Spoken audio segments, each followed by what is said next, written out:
Maqaan koo Alam Mul'ataan jedhama.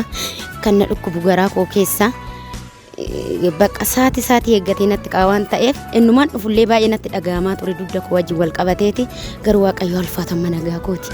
Bakka waan qilleensa nagaa tokko natti dhaga'amaa jira. Dursa maal ta'a turte? Cuggaarraa fakkaateet makuma cuggaarratti na dhukkuba bakka. Gizee natti ka'u bichaa nomaa kaasuu hin dandeenye malee nan hojjedha.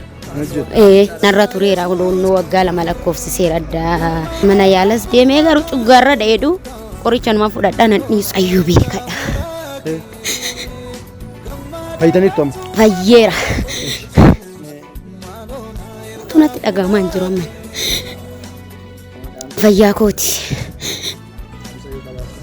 Amsa maalan qabaree ani gooftanaa ulfaatuun jedha malee inni na keessaa fuudhe.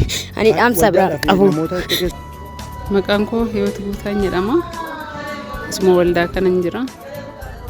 Na dugda na dhukkuba baay'isee too gadi jedhee waa tokko fudhachuu hin danda'u. Kanatti jilbaan harkaa tokko na qabadhee tan waa fudhadha lafaa. Amma egaa na kadhatame kunoo gadi jedhee hojjechuu nan danda'a akkam fe'etti. Amma waggaa darbeera egaa nama operaasiyoon danda'ee ture egasii nan dadhabe waa tokko lafaa kaasuu hin danda'u. Mana yaalaan deemne asuma mana kadhannaan inni mana kadhatama. Amma gadi jedhee akka fe'ee hojjechuu nan danda'a odoo maan qabatiin jechaadha.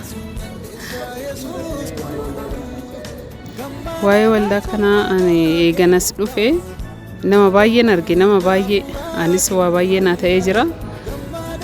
Hunduyyuu bootaan kun bootaa fayyinaati hunduu dhufee bootaa kanatti odoo fayyee amma baay'ee xaara nama baay'ee bakkee hunda deeman baay'ee sakimii deemee namni fayyine bakkee kanatti nama fayyee baay'een arge anuyyuu ragaadha.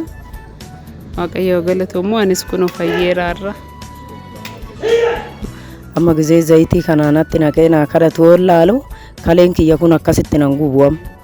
Achumaan dugdas na kutaa gizee achi natti ka'ee dhibamni isaa kun amma kaleedhuma na dhukkubu malee maqaa isaa hin baramne hin beekne amma na gubu sun na dhiise.